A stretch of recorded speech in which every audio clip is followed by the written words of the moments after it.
तरी या देशाच्या राजकारणावर प्रभाव टाकणारी स्त्री आहे.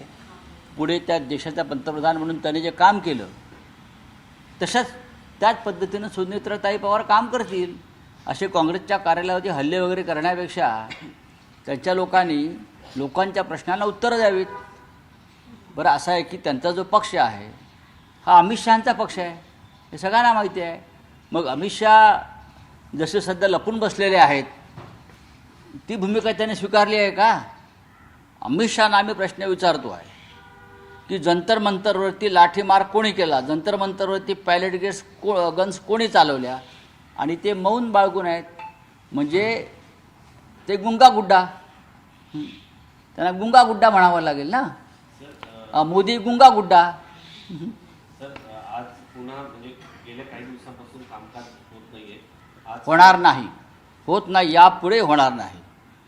गृहमंत्र्यांना संसदेच्या दोन्ही सभागृहात येऊन जंतर मंतरवर lathicharge, tear gas, pellet guns चालवण्याचे आदेश कोणी दिले हे जोपर्यंत ते सांगत नाही तोपर्यंत सभागृहाचं कामकाज चालणार नाही. हा पहिला. राम मंदिर लुटीचा विषय गंभीर आहे. हा विषय दोन्ही सभागृहामध्ये दानपेटी चोरीचा विषय घेतला जातो आहे. या विषयावर सुद्धा प्रधानमंत्र्यांना येऊन निवेदन द्यावं लागेल. जंतर मंतरचा विषय निघाला, दिबा पाटलांचं नाव नवी मुंबई विमानतळावर द्यावं म्हणून आज जंतर मंतरवरती आंदोलन होतंय. सर्वपक्षीय नाही, जंतर मंतरवरती आंदोलन करण्यापेक्षा मी माझ्या या सर्व सहकाऱ्यांना सांगणार आहे की राज्याच्या मुख्यमंत्र्यांच्या दारात जाऊन आंदोलन केलं पाहिजे. कॅबिनेटने हा प्रस्ताव तयार केला, उद्धव ठाकरे साहेबांनी हा प्रस्ताव तयार करून दिल्लीला पाठवला आहे. त्याच्यामुळे ही जबाबदारी देवेंद्र फडणवीस यांची आहे.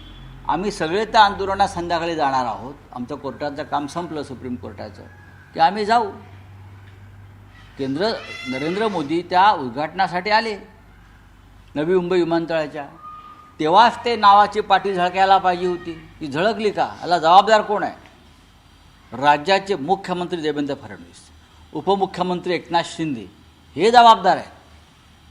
सर, खरं तर हा केंद्र सरकारचा विषय असल्यामुळं याला केंद्र सरकारने परवानगी देणं अपेक्षित आहे. असं आहे की मिस्टर एकनाथ शिंदे आठवडा 8 दिवसाचा असतो की नाही, ते 8 दिवसातून 16 वेळा दिल्लीला येतात. मुख्यमंत्री आठवड्यातून 4 वेळा दिल्लीला येतात. मग केंद्राच्या विषयाकडे त्यांना हा पाठपुरावा करता येत नाही का? 16 वेळा येतात दिल्लीला आठवड्यातून. आठवड्याला दिवस 8 आणि येतात 16 वेळा. मग त्यातला एखादा दिवस दिबा पाटील यांच्यासाठी सरकारने लावा. आज सुप्रीम कोर्टात सुनावणी आहे, काय वाटतं की होईल का? काय आम्ही काल दिवसभर सुप्रीम कोर्टात बसून होतो. मुख्य न्यायाधीशांच्या समोर आमचे हसरे चेहरे दाखवत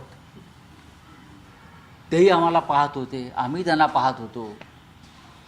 नजरेची टक्कर होत होती, पण न्याय काही मिळत नव्हता. 36वा क्रमांक होता आमच्या खटल्याचा, 35पर्यंत आलं आणि कोर्ट उठलं. आम्हाला आश्चर्यच वाटलं. म्हणजे 36वा क्रमांक आहे, 35पर्यंत आलं आणि कोर्ट उठून जात आहे. तुम्ही जेवायला बसले, बुंदी संपली.